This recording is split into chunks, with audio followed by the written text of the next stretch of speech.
I, 29M, was sitting at my desk Thursday morning, coffee in hand, trying to draft an affidavit for one of the partners at the firm I work for. Nothing unusual, just another day in my little paralegal world. Becca, 27F, my girlfriend of 5 years, living together for 3, walked into our bedroom with this strange glow on her face. Not nervous, not hesitant. Excited. And then she said the words that detonated my entire reality. I need to tell you something. I'm leaving you. She didn't even flinch. Didn't stutter. Didn't soften it. Just dropped it.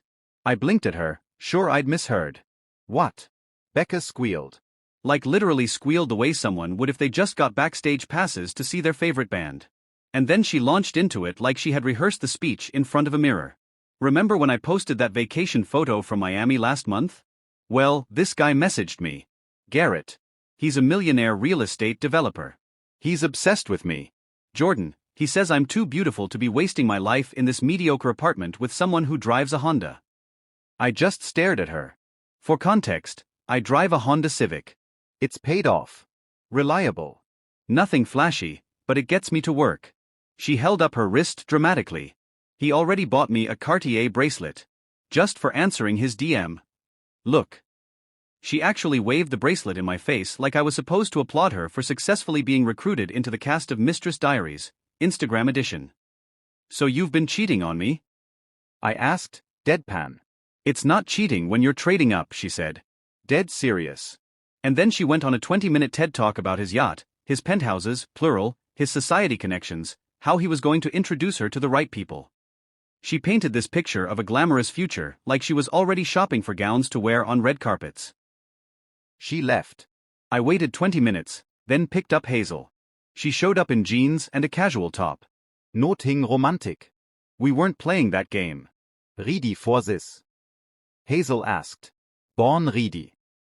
Rosewood, 7:25 p.m. hostess leads us to a table with a perfect panoramic view. And there she is, Meredith in the corner booth with Garrett. Leaning in close. Hand on his arm. Looking like they're starring in a budget rom-com. Hazel and I ordered drinks. She was telling me about her job when I noticed Meredith scanning the room like she was auditioning for America's Next Top Narcissist. And then her eyes landed on us. I swear I watched her face do the entire Pixar emotional wheel. Confusion, recognition, shock, nuclear rage. Ihr reiset my Votaglas. Toast. Hazel turned, spotted her sister, and waved like she'd just seen a long-lost friend. Meredith beelined to our table. What are you doing here? Having dinner, Hazel said, with Owen. You said you were busy tonight, so we grabbed a bite. Small world, who? Meredith's face, red. Garrett hovered behind her like he wished the earth would swallow him. This is, you can't, Owen, you brooked my sister here. She was hungry. I was hungry. You were busy. Problem solved. Hazel, all innocence. Like you and Garrett. Just friends catching up, right? Boom. Sie längse. Garrett cleared his throat. Everything okay? No. Everything is not okay. My boyfriend is here with my sister. We're just having dinner, Hazel shrugged. Like you too. Meredith, this is different. Me, how? Meredith, because you're doing this to get back at me. Me. Get back at you for what? Having dinner with a friend. The manager popped in to see if there was a problem. I smiled, all good, just saying hi. Meredith stormed back to her booth, Garrett trailing behind, looking like he regretted waking up that morning. And for the next hour, she stared daggers at us every 30 seconds while Hazel and I enjoyed pasta and normal conversation. The private confrontation. Eventually, Meredith dragged me toward the entrance. You need to leave. Now. Why? Because I'm eating dinner. You know what you're doing. This is manipulation. Meredith, you told me you were having dinner with your ex. I said fine. I made my own dinner plans. How is that manipulation? Her face went ghost white. I haven't been sneaking around. Tuesday, 1:17 a.m., I miss your hands. Thursday, 2:43 a.m., Owen doesn't make me feel like you did. Want me to keep going? She froze. You went through my phone. Nope. You left your iPad logged in. Messages sync. Remember. Checkmate. I walked back to Hazel. Meredith slinked back to Garrett, who was already begging the server for the check. 10 minutes later they left. Meredith didn't even look at us. Hazel and I stayed for dessert. She leaned in on the way out. You know she's going to lose her mind about this, right? Probably. Good. She's had it coming. When I got home, Meredith was already there. Sitting in the dark like Batman's bitter cousin. What you did was unforgivable. Having dinner? Stop playing dumb. You humiliated me. By existing in the same restaurant? She shrieked. Full banshee mode. She accused me of turning Hazel against her, of punishing her, of manipulating everyone. I stayed calm. That made her even angrier. Finally she yelled. I want you out. This is your apartment. You moved me in. Remember? Then I'll leave. She stormed out with a half-packed bag. Slammed the door. 20 minutes later, she was back for her charger. This isn't over. Okay. Next morning, 89 texts. Ranging from I'm sorry to you're a monster to I hope you die alone. My favorite? Garrett thinks you're pathetic. I replied. Cool. Hazel thinks you're exhausting. She ran to her mom Patricia, who immediately called Hazel screaming about loyalty. Hazel recorded the call, legal in our state. When Patricia tried to argue, Hazel dropped. Mom, Meredith went on a date with her ex. Owen and I had one dinner. If you can't see the difference, that's your problem. Patricia, click. Garrett even texted me later. Bro, can you chill? Meredith won't stop crying. It's killing the vibe. I screenshotted that and sent it to Meredith. Your boyfriend wants me to stop making you sad.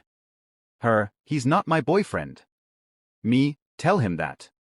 2 weeks later, it all imploded at her stepdad's 60th birthday. Meredith showed up drunk at 2 p.m., grabbed the mic mid-speech. Hazel is sleeping with my ex. Record scratch. Hazel stood up calm as ever. Owen and I are friends. You're the one sneaking around with Garrett. Meredith screamed, liar. Hazel pulled out her phone, connected to the Bluetooth, and played a voice message from Meredith herself. Garrett's so much better in bed than Owen. I'm only staying with Owen until I know Garrett's serious. The room froze. Stepdad Robert calmly took the mic. Meredith, get out of my house. She tried to argue. Uncle Tony, ex-Marine, physically escorted her out. She sat honking in the driveway until the cops showed up. Final update. She eventually got fired from her boutique job after her boss discovered she'd been using company funds for personal spending and covering it with my card. $3,800 worth. Charges pressed. Probation. Community service. She lost Garrett, restraining order, lost Hazel, done with her, lost her mom, finally saw through her BS. She's now living with some aunt in another state, working retail, posting rise from the ashes quotes like a motivational villain. As for me, doing fine. Started dating someone new. Still friends with Hazel. Even went back to Rosewood. Different table though, that corner booth has bad juju. And if you're wondering, no, this wasn't about revenge. It was about holding up a mirror. She just didn't like what she saw. So yeah. Best $60 pasta I've ever bought. I, 29M, was sitting at my desk Thursday morning, coffee in hand, trying to draft an affidavit for one of the partners at the firm I work for. Nothing unusual, just another day in my little paralegal world. Becca, 27F, my girlfriend of 5 years, living together for 3, walked into our bedroom with this strange glow on her face. Not nervous, not hesitant. Excited. And then she said the words that detonated my entire reality. I need to tell you something. I'm leaving you. She didn't even flinch. Didn't stutter. Didn't soften it. Just dropped it. I blinked at her, sure I'd misheard. What? Becca squealed. Like literally squealed the way someone would if they just got backstage passes to see their favorite band. And then she launched into it like she had rehearsed the speech in front of a mirror. Remember when I posted that vacation photo from Miami last month? Well, this guy messaged me. Garrett. He's a millionaire real estate developer. He's obsessed with me. Jordan, he says I'm too beautiful to be wasting my life in this mediocre apartment with someone who drives a Honda. I just stared at her. For context, I drive a Honda Civic. It's paid off. Reliable. Nothing flashy, but it gets me to work. She held up her wrist dramatically. He already bought me a Cartier bracelet. Just for answering his DM. Look. She actually waved the bracelet in my face like I was supposed to applaud her for successfully being recruited into the cast of Mistress Diaries, Instagram edition. So you've been cheating on me? I asked, deadpan. It's not cheating when you're trading up, she said. Dead serious. And then she went on a 20-minute TED talk about his yacht, his penthouses, plural, his society connections, how he was going to introduce her to the right people. She painted this picture of a glamorous future like she was already shopping for gowns to wear on red carpets. Finally she dropped the kicker, my flight to Dubai is tomorrow. He's taking me shopping there before we go to his place in Monaco. She started pulling Louis Vuitton and Gucci bags out of the closet, bags I'd never seen before. Apparently, those girls' trips she took on weekends were just rendezvous with Garrett. Oh, she added, like it was an afterthought, I'll need you to ship the rest of my stuff to his Boston address. I'll text it to you. I swear I sat there for a full minute just buffering. Processing. You want me to ship your things to your new millionaire boyfriend's house? Well, yeah. I can take everything on the plane. Don't be difficult about this, Jordan. We both know this relationship ran its course. We were talking about marriage 2 months ago. Yeah, but that was before Garrett showed me what life could really be. He explained it to me, some people are meant for ordinary lives, and some are meant for extraordinary ones. I'm extraordinary. I felt my stomach twist. She left that afternoon. Claimed she couldn't stand being in this energy anymore. Moved into a hotel for the night before her big flight. I just sat there in our apartment, staring at the closet she had half emptied, surrounded by silence, wondering how the hell I didn't see this coming. But here's the thing about me. I'm a paralegal. Research is my specialty. Curiosity, heartbreak, anger. It all mixed into one driving force. I wasn't about to just let her ride into the sunset with Mr. Millionaire without at least knowing who he was. So I did what I do best. Researched. Finding Garrett took 5 minutes.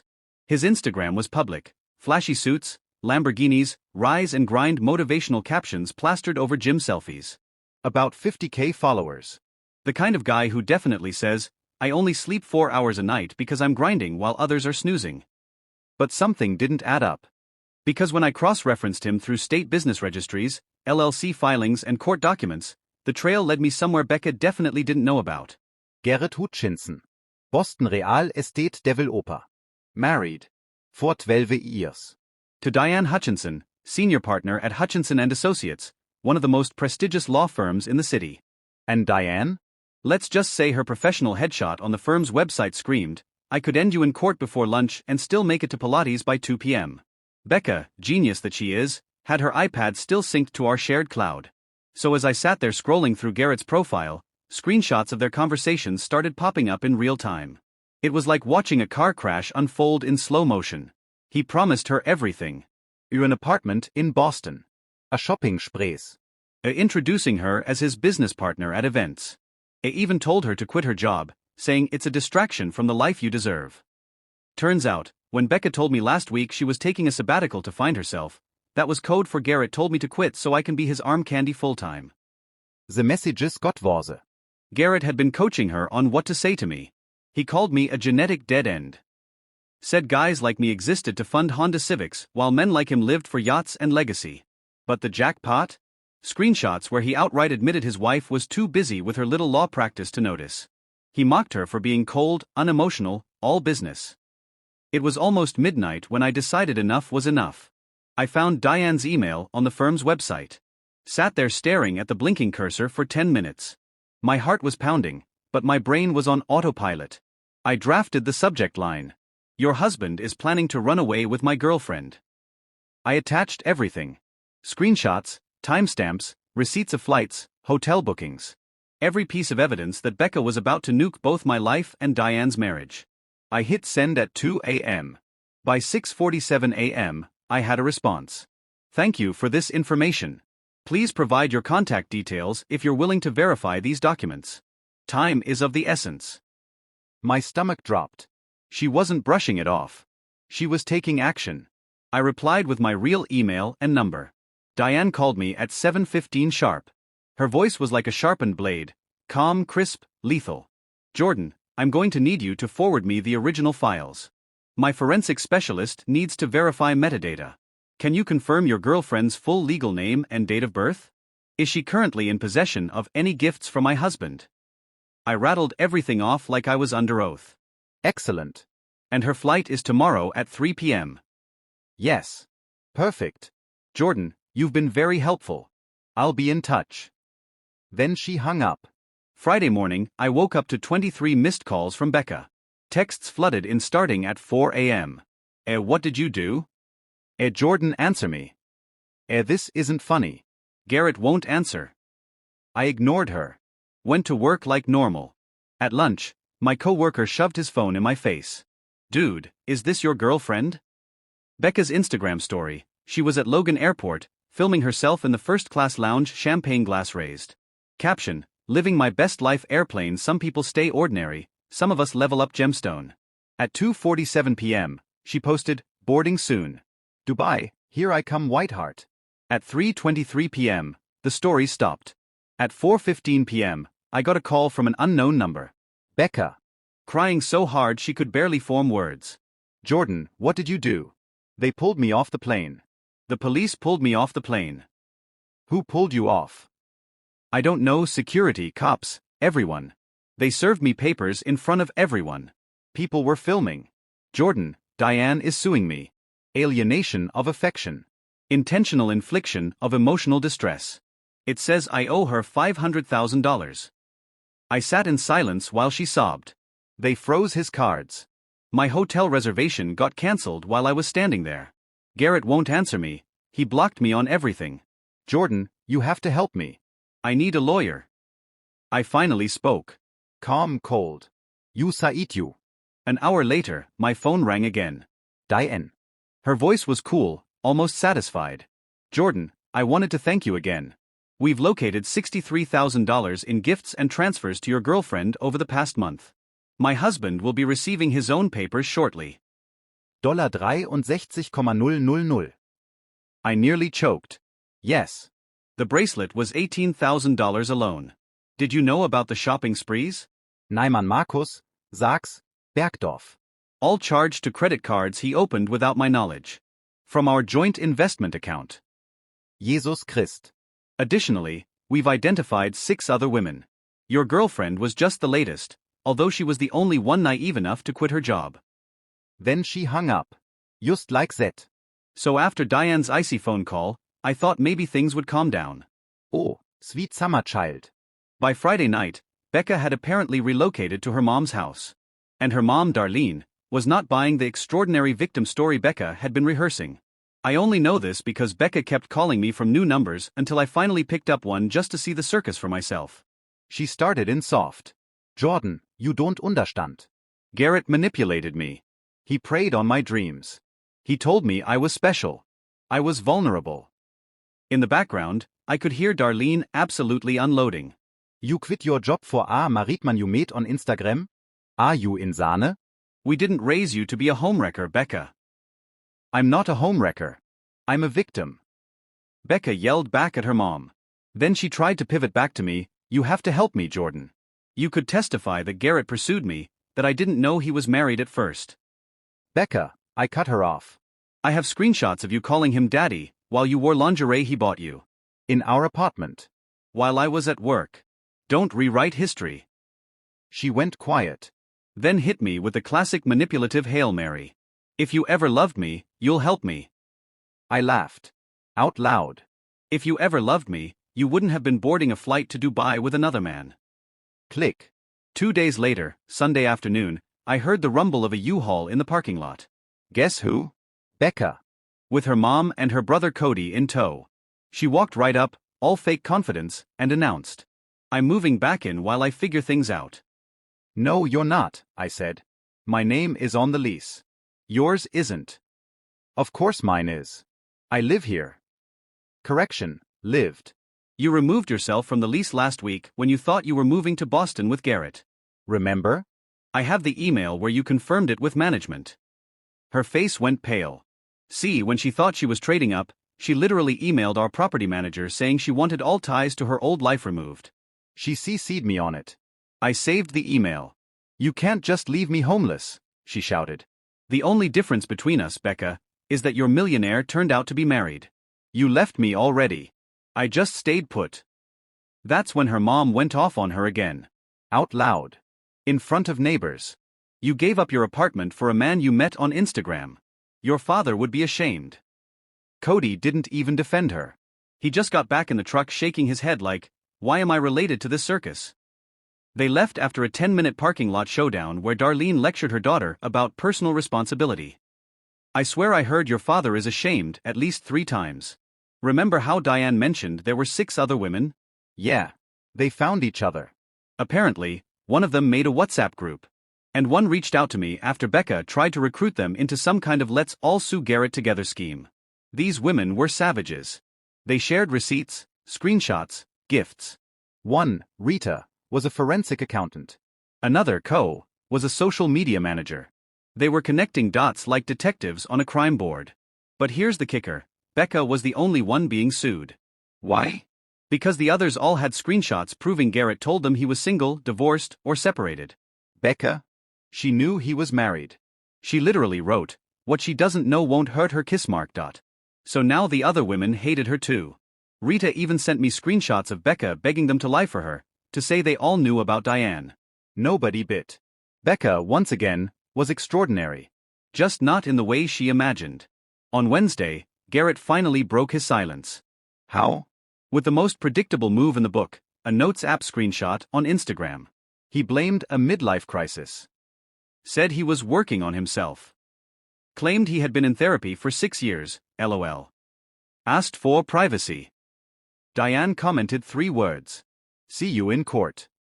Mic drop. Then Rita told me Diane had handed the divorce case to her own sister, also a lawyer. And they were going scorched earth. By the end of the week, word had spread in Becca's industry. Nobody wanted to hire her back. That 3-week sabbatical she took to chase Garrett had basically branded her as flaky. She called me again. Different tone this time. Quiet. Almost broken. Jordan. I'm messed up. I owe Diane's lawyers $500,000. My mom won't speak to me. My dad called from Florida just to say he's disappointed. Cody told all his friends. Everyone knows. I quit my job for $3,000 Garrett sent me and a bracelet they took at the airport.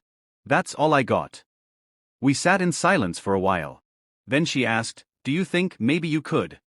No, I cut her off. You don't even know what I was going to say. You were about to ask me for money. Or to be your character witness. Either way, no. Silence. She finally whispered, Jordan, do you think I'm a gold digger? I almost laughed again. Becca, you literally left me for someone you thought was rich. That's the definition.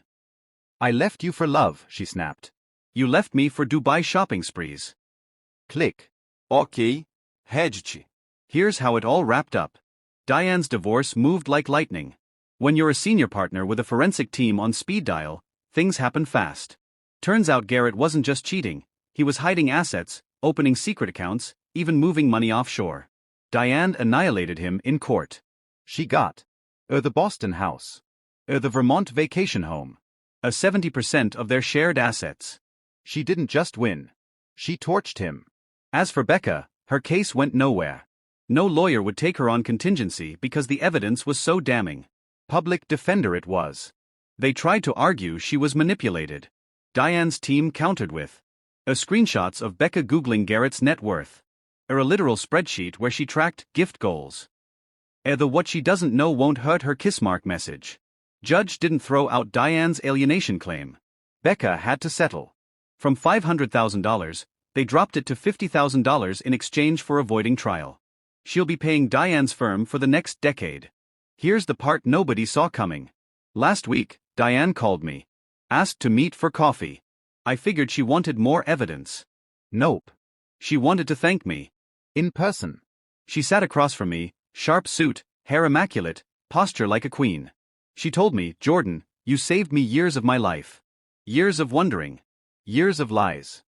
Then she slid a check across the table. $10,000. What's this? I asked. A finder's fee. My forensic team would have charged me triple for what you gave me for free. Take it.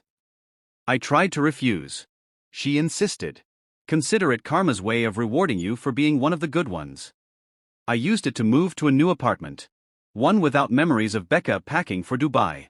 Word on the grapevine, Becca works at a call center now. Lives with her mom, who makes her pay rent. The fashion industry won't touch her. She'll be paying Diane $50,000 for years. Garrett never contacted her again.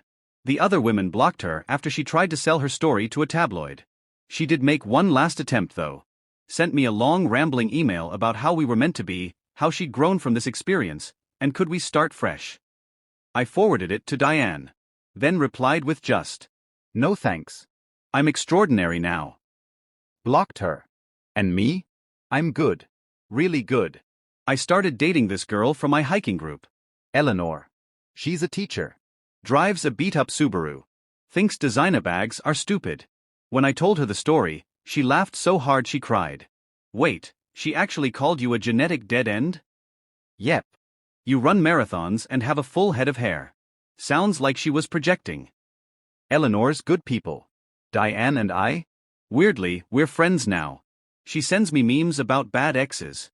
Yesterday she texted me a selfie at her new beach house with the caption, "Cheaters fund the best revenge beaches." Honestly, I think she won. And maybe so did I. Because sometimes the best revenge isn't yelling or crying, or chasing after the people who betrayed you. It's just living better. And watching them face the consequences of the choices they swore made them extraordinary.